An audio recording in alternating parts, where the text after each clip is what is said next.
Di balik rimbun pepohonan Taman Hutan Raya Insinyur Haji Juanda, Bandung, Jawa Barat, tersembunyi saksi bisu dari lembaran hitam sejarah masa lalu. Kisah bermula pada tahun 1942 di tengah berkecamuknya Perang Dunia Kedua. Saat itu militer Jepang menjadikan kota Bandung sebagai salah satu markas dari 3 kantor besar atau Bunsho di Pulau Jawa. Untuk memperkuat pertahanan, mereka memanfaatkan lokasi-lokasi tersembunyi untuk membangun markas militer di bawah, yaitu pembangunan Goa Jepang yang memakan waktu berkisar 3 tahun, terhitung tahun 1942 sampai dengan 1945. Mahakarya kelam yang dipahat secara manual melibatkan peluru darah dan kita melalui kerja paksa atau romusa. Mereka dipaksa bekerja tanpa henti dalam kondisi yang sangat berat dan tersiksa. Uniknya, goa ini sama sekali tidak dibangun menggunakan semen ataupun beton, jadi 100% murni hasil dari galian dan pahatan tangan manusia. Hebatnya, goa ini masih tetap berdiri kokoh sampai saat ini. Memasuki area dalam, kita akan disuguhkan bentuk unik menyerupai labirin bawah tanah. Lorong-lorong panjang saling terhubung dan bercabang ke berbagai arah. Di semua titik, langit lorong memiliki ukuran yang berbeda-beda, dari yang lebih rendah sampai yang lebih tinggi melebihi goa Belanda. Dengan 4 pintu masuk dan 2 lubang penjagaan yang saling terhubung, Goa Jepang Bandung berfungsi sebagai markas pertahanan bawah tanah. Labirin gelap ini digunakan untuk merancang strategi perang, bunker perlindungan, serta gudang logistik senjata dan peluru di dalamnya. Terdapat pula fasilitas militer lengkap, mulai dari kamar istirahat panglima, ruang pertemuan, dapur, hingga bunker pengintaian. Saat Jepang menelan kekalahan pada Perang Dunia II, pembangunan gua ini seketika ditinggalkan sebelum benar-benar selesai, hingga akhirnya ditemukan kembali pada tahun 1965, masih dalam kondisi asli tanpa adanya renovasi. Dan kini Goa Jepang dijadikan sebagai destinasi wisata sejarah oleh masyarakat Bandung dan sekitarnya. Nama saya Bartimus Febriano Dikiago. Saya akan menjelaskan pengaruh peninggalan Goa Jepang Bandung terhadap bidang ekonomi dan bidang budaya. Yang pertama, ekonomi. 1. Meningkatkan sektor pariwisata sejarah di Bandung. Yang kedua, membuka lapangan pekerjaan seperti pemandu wisata, pedagang, dan pengelola wisata. Yang ketiga, meningkatkan pendapatan daerah melalui tiket masuk dan kunjungan wisatawan. Yang keempat, mendorong berkembangnya usaha kuliner dan transportasi di sekitar Tahura Juanda. Di bidang budaya, yang pertama, sebagai penyedia pembelajaran sejarah perjuangan bangsa Indonesia. Yang kedua, pengingat penderitaan rakyat akibat kerja paksa Romusa. Yang ketiga, bagian dari warisan budaya dan sejarah Bandung. Yang keempat, tempat berkembangnya cerita rakyat, wisata mistis, dan edukasi sejarah lokal. Selanjutnya saya akan menjelaskan pengaruh Goa Jepang di Bandung terhadap kehidupan sosial dan politik. Pada kehidupan sosial, Goa ini menjadi monumen hidup atas penderitaan rakyat Bandung dan sekitarnya. Terdapat trauma kolektif karena pembangunannya tidak menggunakan upah, melainkan paksaan atau romusa. Hal ini menciptakan trauma mendalam bagi warga sekitar Dago dan Lembang atas anggota keluarga mereka yang hilang. Dan juga kondisi kerja yang tidak manusiawi. Lorong-lorong goa yang lembab dan minim ventilasi menjadi saksi bisu atas banyaknya pekerja yang tewas akibat kelelahan, kelaparan, dan penyakit selama proses penggalian. Lalu, marginalisasi penduduk lokal. Warga sekitar dipaksa mengungsi atau dilarang mendekati area perbukitan pakar karena dijadikan tempat zona militer tertutup dan memutus akses mereka ke lahan pertanian. Selanjutnya, pengaruh pada politik. Secara politik, Goa Jepang Bandung mencerminkan ambisi kekuasaan Jepang di Indonesia. Yang pertama, simbol runtuhnya kolonialisme Belanda. Lokasi Goa Jepang berada sangat dekat dengan Goa Belanda. Secara politis, ini menunjukkan bahwa Jepang telah berhasil mengambil alih kendali strategis Bandung di tangan Belanda. Yang kedua, pusat komando rahasia. Bandung dipersiapkan sebagai benteng pertahanan terakhir Jepang di Pulau Jawa. Goa ini berfungsi sebagai gudang amunisi dan radio komunikasi politik untuk menyebarkan propaganda Asia Timur Raya. Lalu yang terakhir, kontrol wilayah strategis. Penguasaan perbukitan Bandung Utara. Melalui gua-gua ini memungkinkan Jepang mengontrol jalur logistik dan komunikasi militer pada seluruh wilayah Priangan.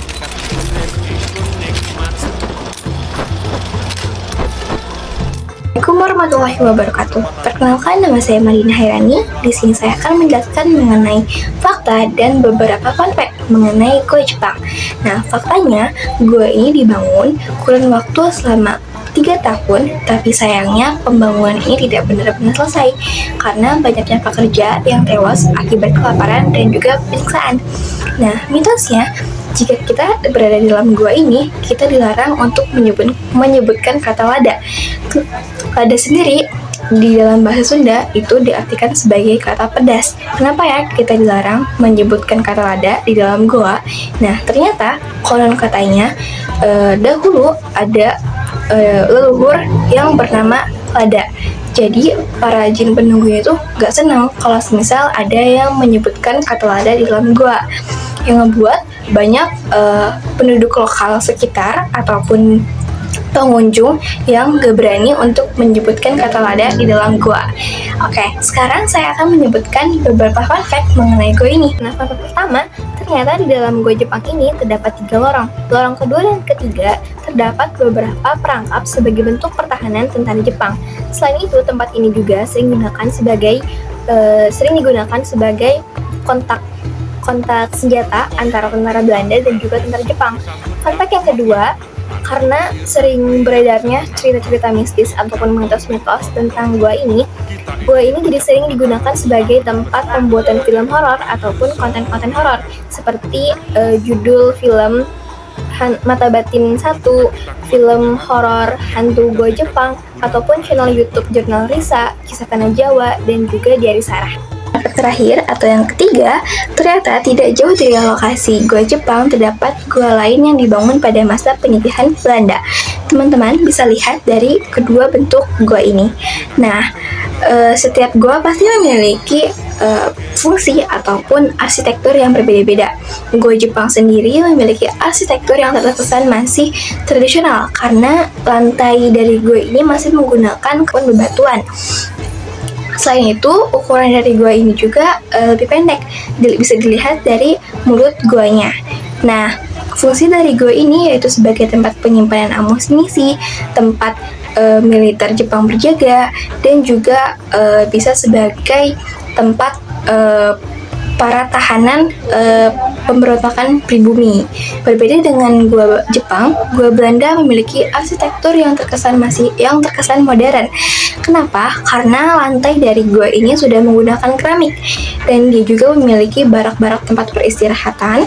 Selain itu, dia juga memiliki sambungan-sambungan antara ruang satu dengan ruang lainnya.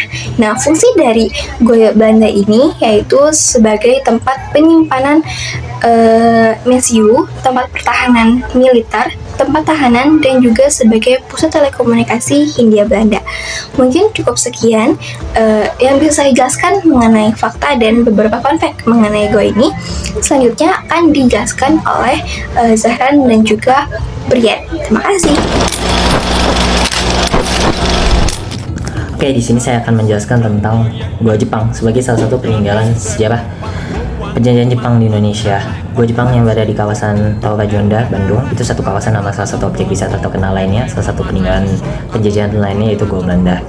Sebelahan mereka, Gua Jepang ini dibangun di masa pemerintahan imperialisme Jepang, yang mana di saat itu juga Jepang sedang mengalami perang dunia. Itulah kenapa selama periode perang dunia tersebut Jepang itu banyak membangun gua, bukan hanya di Bandung tapi di kawasan lain di Indonesia, bahkan di negara-negara jajahan lain mereka di Asia, karena gua bisa berfungsi sebagai tempat penyimpanan sumber daya.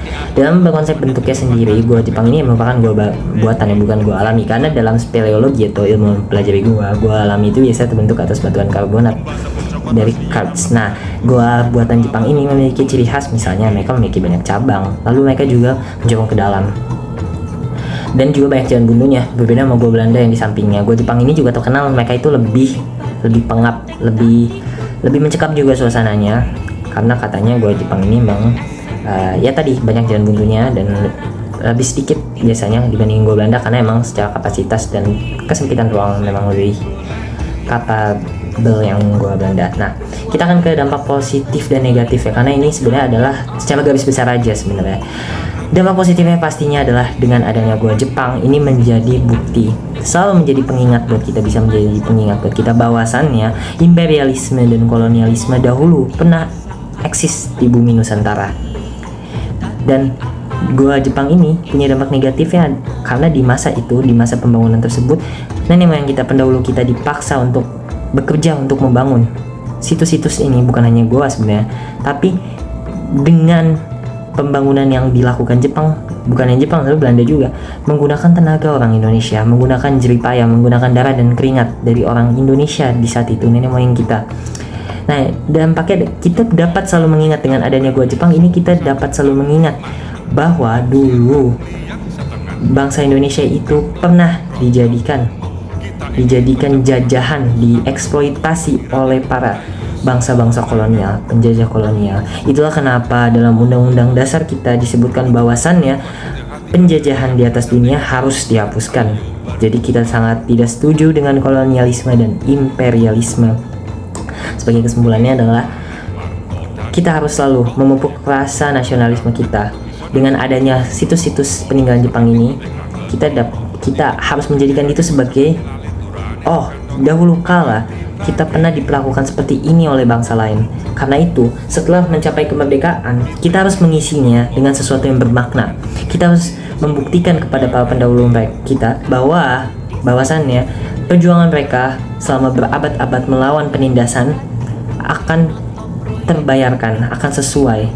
Untuk mencapai itu, kita harus bekerja keras untuk membuktikannya.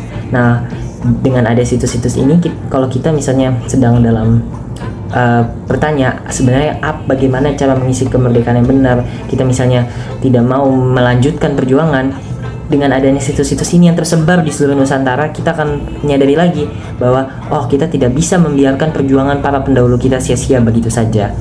Saya rasa dengan adanya situs-situs ini, termasuk gua Jepang, dengan dipelajari dan diingat sejarah ini akan membuat bangsa Indonesia untuk dapat cambukan lebih, untuk dapat semangat lebih dalam mengisi hari-hari kemerdekaannya dan untuk masa depannya, supaya dapat berkembang menjadi negara yang lebih baik lagi dan dapat setidaknya di masa depan membalas dan mengalahkan kemajuan dari bangsa-bangsa yang dahulu kala pernah menindas dan menginjak-injak harga diri kita. Sekian dan terima kasih.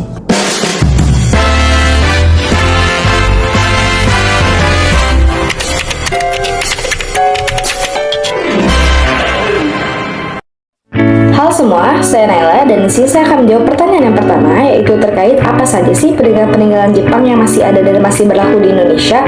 Nah, secara menyeluruh mungkin lebih dari apa yang saya sampaikan, tapi di sini saya akan menjelaskan 5 saja. Nah, yang pertama itu adalah secara fisik, yaitu berupa adanya situs militer, yang dimana situs militernya ini berupa seperti goa-goa, pembangunan bunker, dan pillbox lainnya yang mungkin tersebar di berbagai wilayah Indonesia, salah satunya Bandung yang sudah kami jelaskan di dokumenter kami.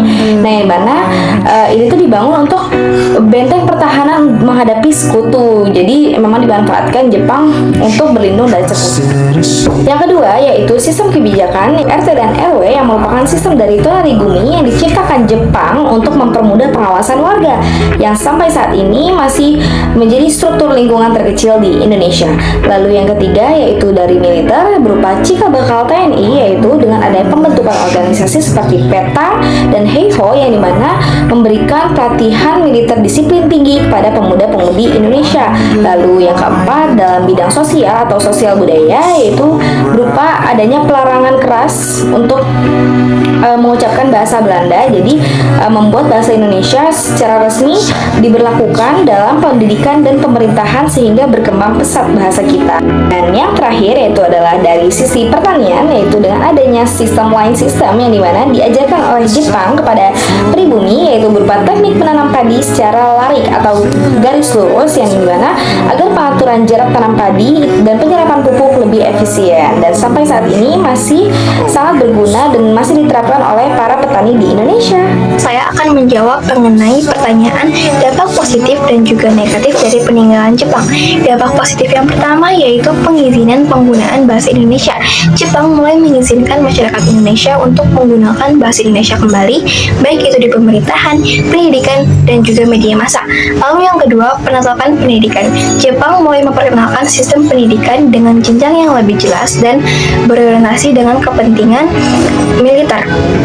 Banyak sekolah yang mulai dibuka kembali meskipun kurikulumnya sangat dikontrol oleh Jepang. Lalu yang ketiga, pelatihan kemiliteran. Jepang mulai membentuk organisasi-organisasi militer seperti PETA, Heiho, dan juga Seinendan dengan tujuan untuk membantu perang Jepang. Lalu yang keempat adalah penyusunan strata pemerintahan.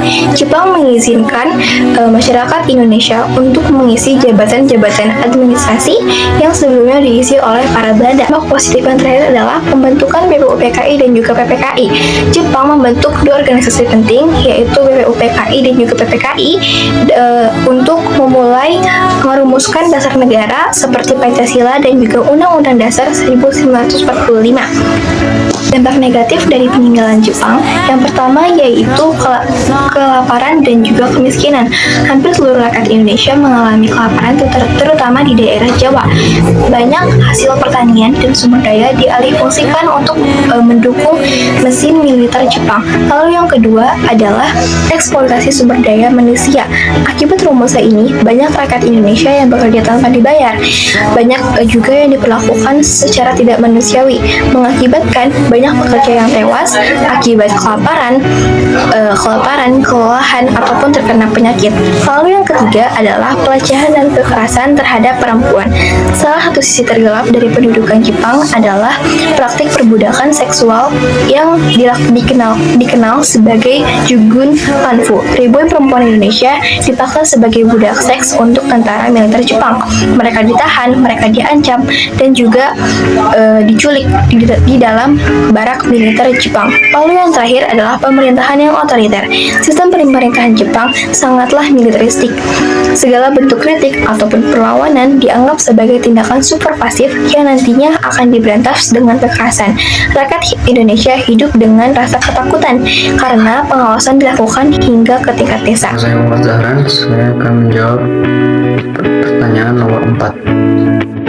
Kami mengemas data valid dari jurnal dan artikel ilmiah ke dalam video dokumenter dengan bantuan ilustrasi agar informasi yang tadinya berat jadi lebih ringan dan enak dilihat. Penggunaan ilustrasi ini dapat membantu untuk memvisualisasikan kejadian masa lalu yang tidak ada bukti fotonya, sekaligus menjadi solusi praktis supaya kita bisa menyampaikan sejarah secara lengkap dan jelas tanpa perlu repot datang langsung ke lokasinya.